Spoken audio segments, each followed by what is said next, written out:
James, we didn't bring it up last week at press conference, but a couple guys we haven't seen through 2 practices, Nolan, Rucci, and also Dani, Dennis-Sutton. Is that something that long-term might be a situation, or is there anything you can kind of give us on that situation? They're not being here for 2 practices. Nolan, Rucci, and who?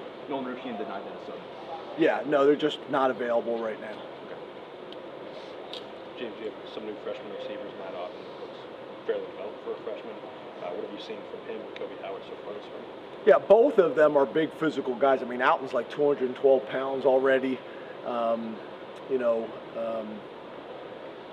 When we watched him in high school, he was a wide receiver, he was a wildcat quarterback, he was a running back. He kind of did it all for him. Punt return, kick return, powerful guy, fast guy, explosive guy.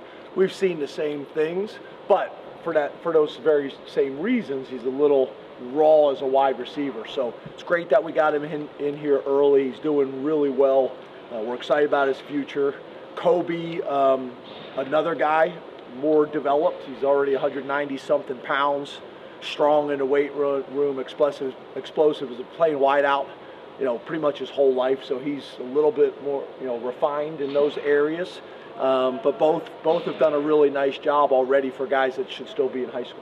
Hey James, AC Collins looked really good today. What are your expectations for him? How has he impressed so far through winter workouts and spring practice? Yeah, AC's done a great job since he's got here. He's gotten better every single semester and every single year.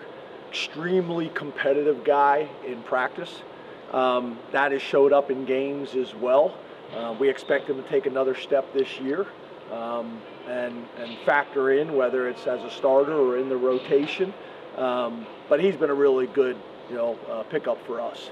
Positive guy, always got a smile on his face, always got great energy, really good with his teammates as well as the coaches.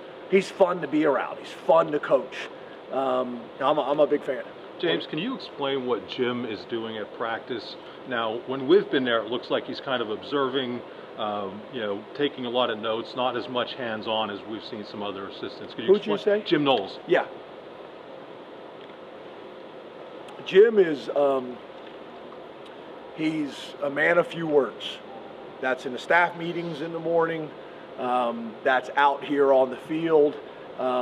He's a believer that he's going to spend a ton of time in the meeting room and taking notes down, kind of like I do, and then make the points he needs to make to the coaches, in the meeting rooms. We meet in the mornings and go through the film, and he is thorough and he is detailed to the point where I think he's very, very comfortable on the field letting the coaches coach. But from a big picture perspective, he sees it all. He's got a very good understanding of what he wants it to look like and how it's all supposed to fit together. I've been very impressed with how it's gone so far. Like every time you have tweaks on your offense and defense, there's different responsibilities for different guys that have to take it on.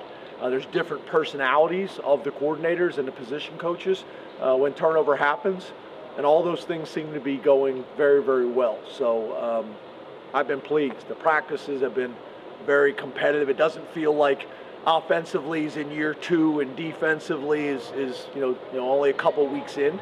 It's been very competitive. So I've been pleased with how it's going, and we manage it right. Like the way we do it and always have is the offense is limited in what they can do on day one. The defense is also limited on what they can do on day one.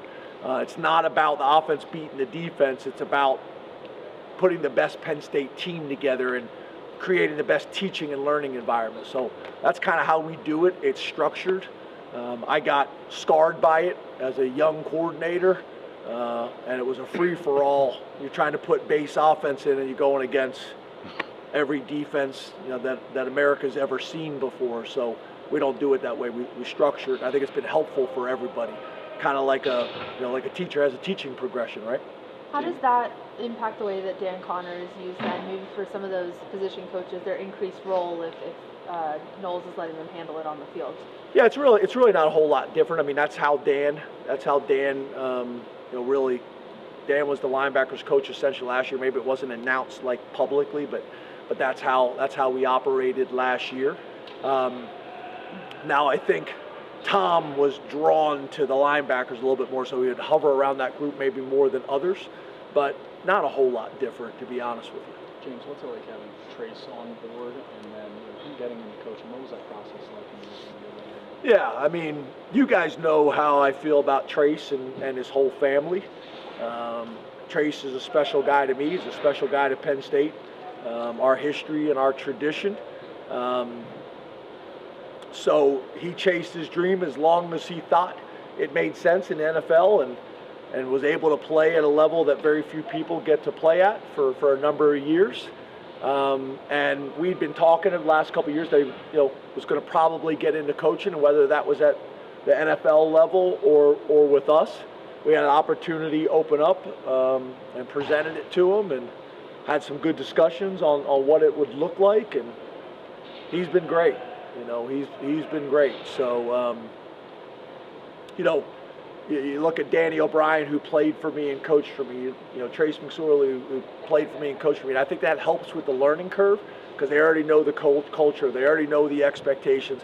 I also think it helps our quarterback room having somebody that played quarterback at Penn State, because until you've actually sat in that chair, it's different.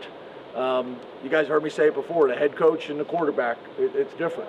So having Trace to be able to mentor that room from his experiences, I think is valuable. When you look at your running backs room and having to establish guys there, what have you seen from the group behind Nick and Katron and then just Stan taking over that room on the practice field? What does that mean? Yeah, I think it's been really competitive, right? Everybody knows, we're gonna play 3 running backs. So there's a battle for that third running back.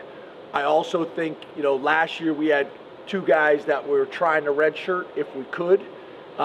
Those guys now obviously been through that, so now not only are they competing to be that third running back, but they're also need to have a huge impact on special teams. They probably could have last year, but again, we were trying to save their red shirt. So now it's competing to be the third back, but it's also competing for a big role on special teams, which they need to.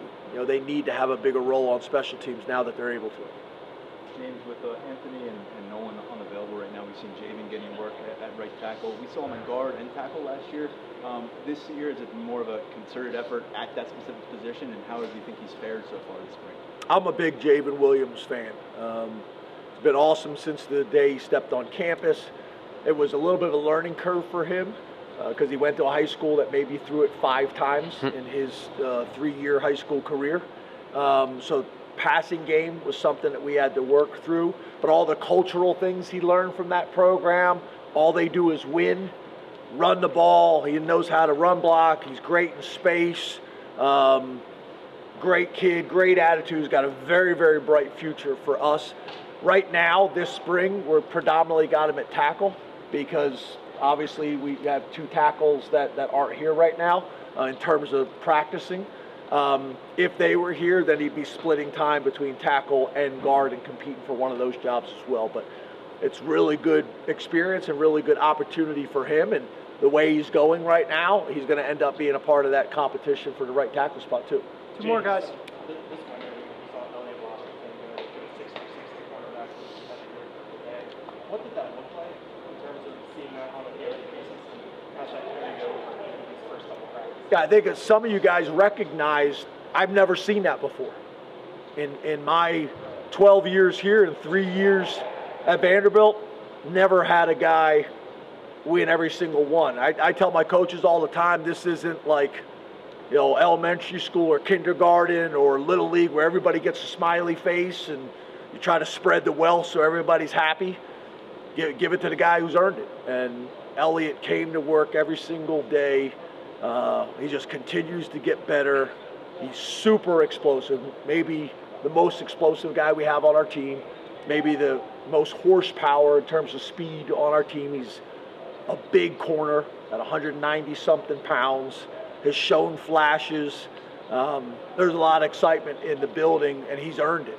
So I'm proud of him. Coach's kid, great family, done it the right way. So I'm proud of him and his hard work and attitude.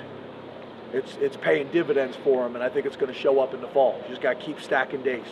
James, we saw during the perimeter blocking drill, Tyseer did well in the making and nice play in the red zone, one-on-ones as well. What have you seen from Tyseer Denmark so far this spring and this movie? Yeah, I think you guys saw last year flashes when you guys were at practice. That continued kind of all season. Same thing now. It's the big thing is for a lot of these young players, it's consistency. It's physical consistency. It's mental consistency. Those types of things. He's got the ability to help us this year, and we need him to help us this year. It's just we got to be more consistent. So again, I'm proud of him. I think he's got a bright future. But nobody cares. He's a redshirt freshman. It's time now. We need him to take that next step, and he is more than capable of being a big-time player in this league as a redshirt freshman. Thanks, Coach. Thank you.